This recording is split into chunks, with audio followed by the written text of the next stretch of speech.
Hola a todos, hoy quería mostrar un poquito una falla que ya me trajeron dos computadoras en últimos meses con esta falla. Por eso quería avisar para alguien que quiere limpiar solo su computadora y no sabe cómo hacerlo para que no pasa esto. Mira, acá trajeron que mi computadora no anda después de limpieza.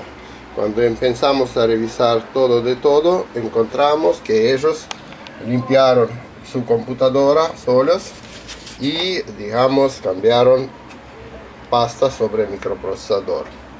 Es todo buenísimo, pero si no sabe limpiar y no sabe dónde limpiar, mira, sacaron primero el microprocesador y después empezaron a limpiar zócalo donde se encuentra el microprocesador.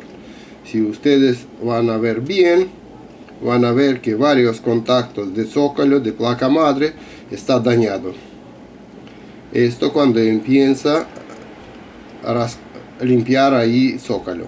Y ahora sí, claro que ya tiene que cambiar placa madre, digamos, o porque no sé quién va a reparar estos contactos en zócalo donde se pone microprocesador. Esto que se hace cuando saca el microprocesador y empieza a limpiar abajo del microprocesador zócalo. Así no se hace, por eso si no sabes bien cómo limpiar su computadora, mejor llevar al servicio técnico. Y si sabes, tenés cuidado para no tocar contactos ahí.